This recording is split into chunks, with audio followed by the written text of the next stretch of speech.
Here was part 3 of the second study article in the March 15th edition of the Watchtower.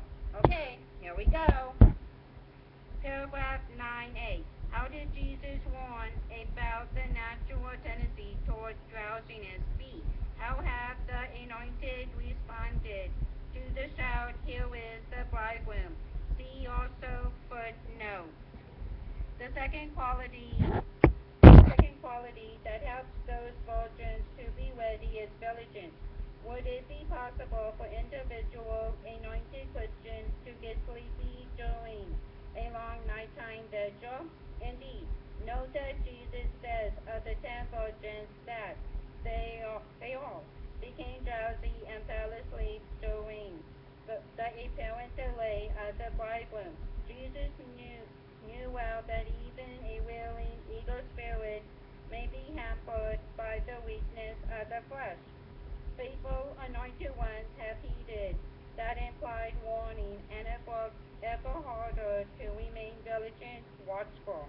In the parable, all the virgins responded to the nighttime shout, "Here is the bridegroom," but only the diligent ones endured to the end. Matthew 25, 5, 6. Matthew 25,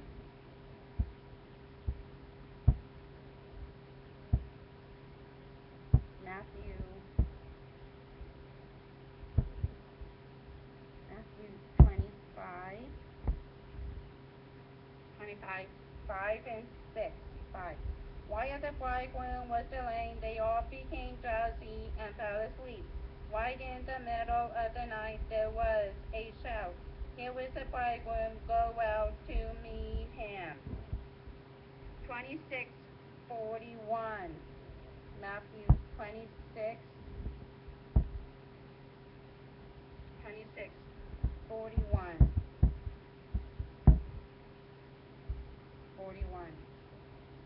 Keep on the watch and pray continually, so that you may not enter into temptation. The spirit, of course, is eager, but the flesh is weak. What about faithful anointed ones today?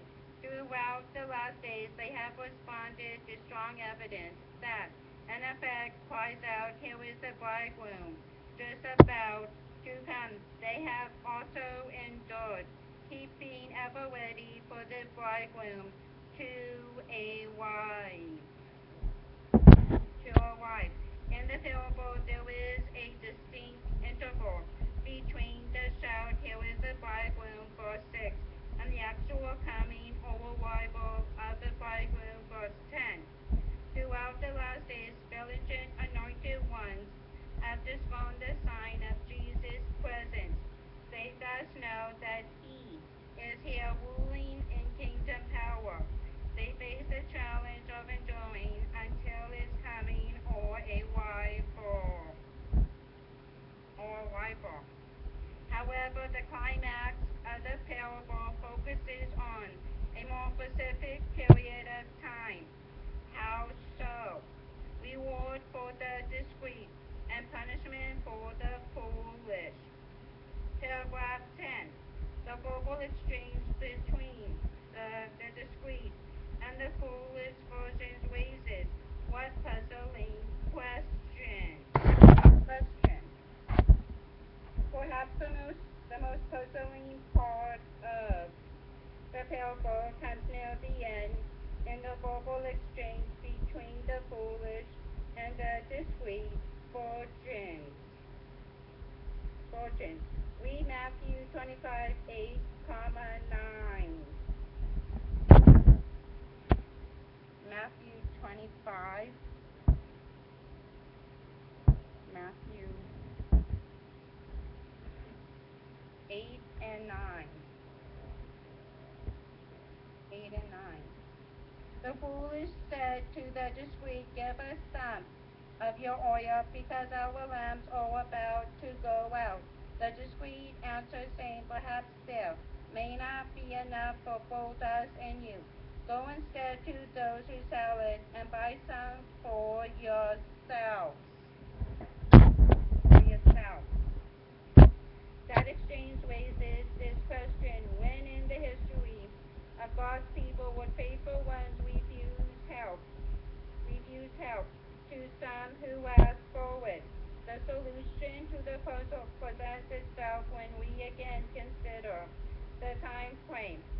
recall our clarified understanding that Jesus, the bridegroom, comes to render judgment near the end of the great tribulation.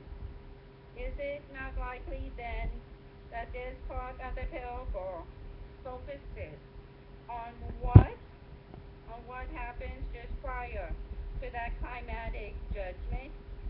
It would seem so, for by that time the anointed will have received their final sealing.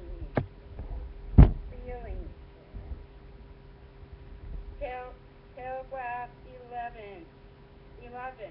Paragraph 11. A. What will happen just before the start of the Great Tribulation? B. What did the discreet virgins mean when they directed the foolish ones to the sellers of oil? So then, before the Great Tribulation starts, all the faithful anointed on earth will have received their final sealing. Revelation 7, 1 to 4. 1 to 4. Revelation 7.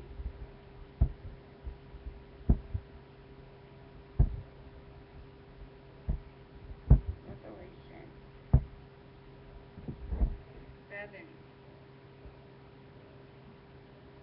1 to 4.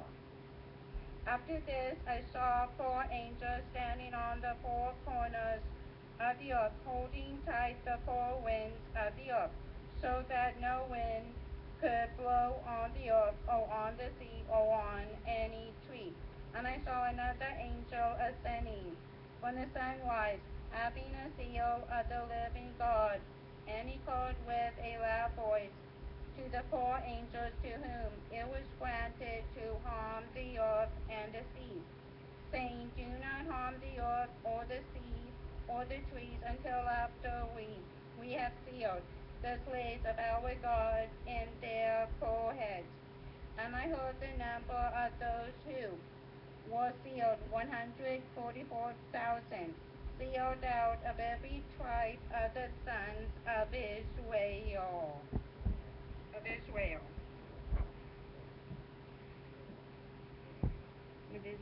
From then on, the calling is off. But think about the years before the tribulation begins. What would happen during 91 to fail to remain watchful, who lost their integrity?